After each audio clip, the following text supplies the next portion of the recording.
Bana, kombe la dunia linaenda kuanza tarehe 11 mwezi wa 6 na kuhitimishwa tarehe 19 mwezi wa 7. Wenyewe wanaita tarehe 11 Juni, inahitimishwa tarehe 19 Julai. Sasa hii ndio sikukuu kubwa kabisa ya mchezo wa kabumbu duniani na ndio ngazi ya juu kabisa ya mchezo wa kabumbu kushuhudia mashindano yake. Rais wa shirikisho la kabumbu duniani Gianni Infantino, huyu ndio rais wa mashirikisho yote ya soka duniani na hiki ndio kilele cha mchezo wa kabumbu duniani. Sasa mara nyingi wanakuwa na ushirikiano wa taasisi mbalimbali kwenye maeneo mbalimbali. Sasa kwenye upande wa mchezo wa kabumbu wenyewe, unajua sheria namba 1 ya mchezo wa kabumbu ni uwanja. Viwanja nikutajia kwa maana viwanja vile ambavyo vitatumika katika mchezo wa ufunguzi na mchezo wa kufunga, kwa maana Estadio Azteca kule nchini Mexico Juni 11, lakini pia uwanja wa tunasema ile MetLife, uwanja huko New Jersey pale maeneo ya New York City, uwanja utakaotumika finali kule Marekani. Hayo nimekutajia. Lakini kwenye eneo la mchezo wenyewe, mchezo wa soka kwa maana mpira, FIFA wanaingia makubaliano maalum na kampuni ya kutengeneza vifaa vya michezo kwa maana Adidas. Kitani tulikuwa tunaita Adidas. Sasa Adidas hawa wao wanakuja na aina ya mipira mbalimbali ambayo inaenda kutumika katika mashindano yao ya kombe la dunia.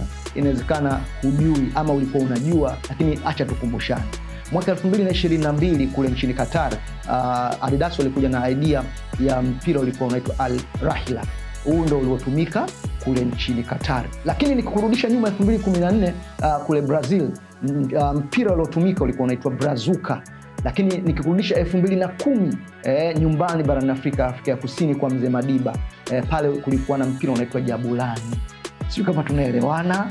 Jabulani ndio mpira uliokuwa umetumika barani Afrika 2010. Lakini msimu huu wamekuja na aina gani ya mpira? Nimekuambia wengi mshaona, wengi mnajua, lakini mimi hapa nataka nikukumbushe tu kwamba katika nchi tatu hizi za Mexico, Canada pamoja na Marekani au herufi tatu USA, wamekuja na mpira unaitwa Trionda. Na ukiangalia kwenye wale wataalamu wa lugha, trio ni utatu, lakini wao wakasema Trionda. Sasa msimu huu tunaenda kushuhudia mpira mpya kabisa. Kule nchini Urusi 2018 kuna jina lao walitoa, Ujerumani 2006 walitoa, majina yapo hayo. Katika majina yote hayo nilokutajia hayo, majina mawili yalishika sana, kwa maana Jabulani ambayo ilikuwa ikichagizwa na Vuvuzela kule Afrika ya Kusini. Jabulani ndo aina ya mpira ambao ulitumika Afrika ya Kusini. Lakini Brazil, Brazuca. Watu wanasema vitu viwili ambao vilifanya majina haya ya mipira ya makubwa. Brazil wanapenda sana kabumbu na Afrika Kusini wanapenda sana kabumbu, lakini uwiano wa rangi za timu ya taifa ya Brazil na Afrika Kusini unafanana, na hata kuchagiza aina ya wasanii waliotumika katika kupromote mpira wanasema walivutia sana. Kwa Al Rahila pale nchini Qatar haijatisha hivyo. Kule nchini Urusi haijatisha.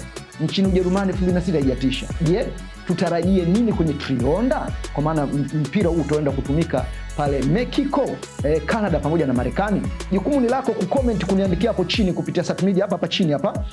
Tuandikie ujumbe wako, tuandikie comment yako.